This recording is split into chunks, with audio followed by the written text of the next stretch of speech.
Hey everyone, welcome back to another Exo Heroes video. Today what we're going to be doing is continuing our mini-series on Signature Force team building, where we try to put together the best team we can using only heroes from one nation. And before you ask, no, most of the time it is not optimal to do this, but this way we're able to cover the best heroes from each nation and discuss their niche and use cases. This time we're going to be focusing on home of the bind meta and nation with the best name, North von Frosty. Now before we get started, we want to mention that this series will only cover the original 5 nations, because, well, the 3 most recent nations don't have much to talk about yet. Brune, Vagabond, and St. West only really have 3 heroes each as of now, but as they develop, we will cover them as well. With that out of the way, let's get started. So first, why don't we talk about our core team concept. North von Frosty has had an interesting history in the PvP meta. Prior to Season 2, Signature Force, and all the new systems, PvP was really the Wild West of who had the better first Guardian unit versus who had FC Iris. And as a result, outside of FC Ramge, or Ramses as we've recently discovered it's pronounced, NVF wasn't exactly common. But even back then there were already sparks of the bind meta with the classic FC Valentina and Shufraken combo. Since the olden days, we've seen the meta shift a number of times, and North von Frosty has come and gone over that time. Now today, personally, we think North von Frosty is in a good spot with a niche and a playstyle to call their own, a playstyle that we'll be discussing later in the video.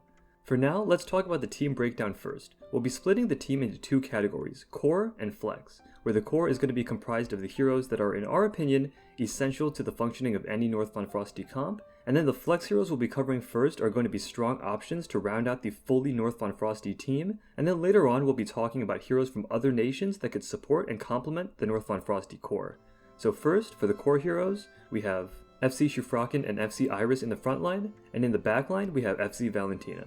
This is going to be the base of every meta North von Frosty comp today, where we have the true driver of the comp with Shufraken and FC Valentina synergy, and then the forever meta unit FC Iris for that handy Summer's Blessing and Wet Fog passive. Our North von Frosty flex options are going to be FC Ramge and FC Lepin. Now, as always, let's start off the discussion with the general, Shufraken. Just like we discussed in our Lenome team building video, some comps are heavily reliant on the general's leader skill to be effective, and North von Frosty is no exception. Since Fear of the Abyss is the key enabler of the current North von Frosty strategy, it's important to have your Shufraken's defense as high as possible so you can mark enemies under Fear of the Abyss.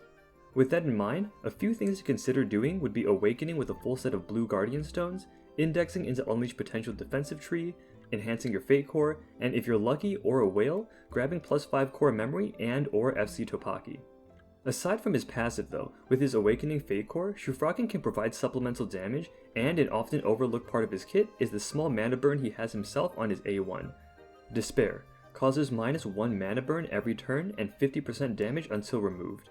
Now the downside is that this is classified as a debuff, which means against teams with FC Iris or FC Talia, this is not going to be very useful.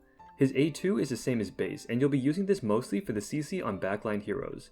This is also countered by Iris A1, but the damage and self-harm synergy is still nice. Overall, Shufraken brings some damage and utility to the table, and although he's not going to be hitting racial or Bathory numbers, he still does his job of enabling the key of the North von Frosty comp, FC Valentina. Despite being the shining star of this team, FC Valentina is honestly pretty straightforward. As one of the gold Summerfest of Fate cores, she only gets the 2 basic Flap Flap and Summer's Blessing passives, which compared to her gold counterpart FC Iris, seems pretty disappointing, and it is. But with the new systems and combat changes that have been introduced, Valentina has found her spot as a premier disabler. This is thanks entirely to her Fate Core exclusive Contempt passive, which burns 10 mana on all enemies marked with Fear of the Abyss and prevents them from gaining mana for 7 turns. The important thing to keep in mind here is that despite both of her actives being single target, the Contempt passive affects all enemies marked with Fear of the Abyss, so you only need to hit one enemy once to get the full effect. The downside here is that Valentina is pretty slow with a base speed of 35, so part of building her effectively is going to be prioritizing speed on your gear and Fate Core fusions, as well as getting her stat boost from Signature Force. However, even with these bonuses at the top tier of PvP, we're seeing Valentina hover at around 90-ish speed, and this puts her well below most damage threats from other teams, and since moving first isn't going to be an option, the focus needs to be on keeping her alive. And our next hero is, sadly, not very good at that. FC Iris, while she is an absolute game changer, does not provide much defensive utility. Outside of the one-time Summer's Blessing Frost Protection and Wet Fog preventing some Dragon Blood counters, Iris is more of an enabler than a defender. That having been said, she's still an important part of the core North von Frosty team, and honestly one of the best flex heroes for other nations. While she's most well known for being the best first Guardian counter, Iris brings some more to the table than just that niche. She's also the best mana battery, with her A1 costing 1 mana and giving all allies including herself 2 mana, which is essential for hitting those high mana cost or burst skills in the first or early second round. It's also one of the few skills in the game with an AoE status effect removal, and the only one on a hero that's actually worth using. Then, we have her A2, which deals a whopping 525% damage for 3 mana. And while this sounds decent on its own, when you combine this with signature force damage, stat boost, and the bonus HP you're getting through Unleash Potential, this is actually a surprisingly heavy hitter. If we're being honest, FC Iris isn't just one of the core North von Frosty units, but one of the core units for most meta teams. Now that we've covered the core, let's move on to the flex heroes. So first, let's go over FC Ramge. Much like Valentina, you bring Ramge for one main reason. In this case, it's his anti-healing. The reason why you want to bring anti-healing with this NVF comp is because, in case it wasn't already obvious, we're lacking some damage.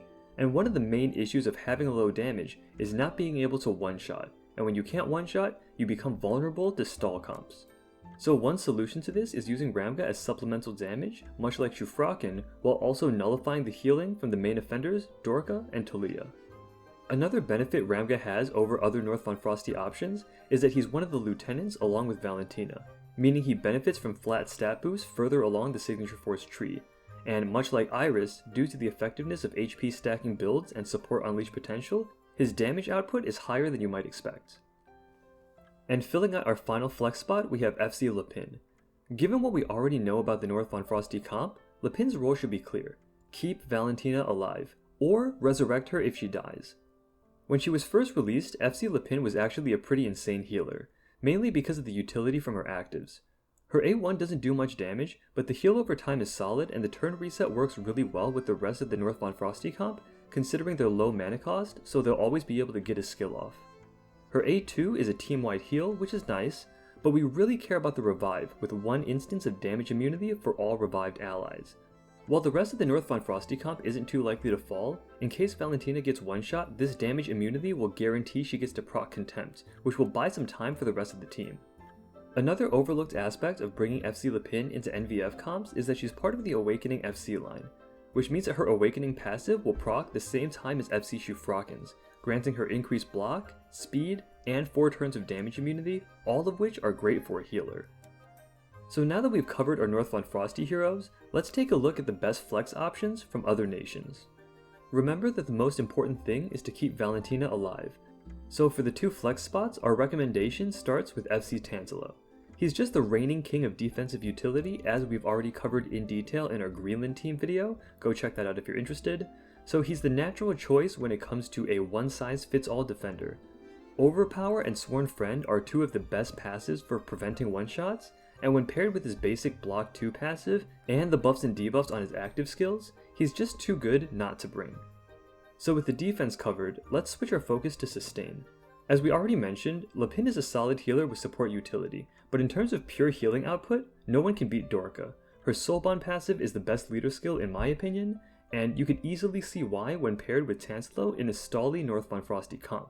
If you can survive to let Valentina proc Contempt, this team is basically invincible. When restricted to just basic attacking or 1 mana cost abilities, it's highly unlikely anyone can one-shot through Tantalo. And if you can't one-shot, then Dorka will heal back up to a healthy range and you'll just slowly get out-sustained. So Tantalo and Dorka are the ideal flex heroes to bring with North von Frosty, but some honorable mentions include FC Bathory for the Tranquil one-shot protection, and FC Talia for the passive burst healing and block buff.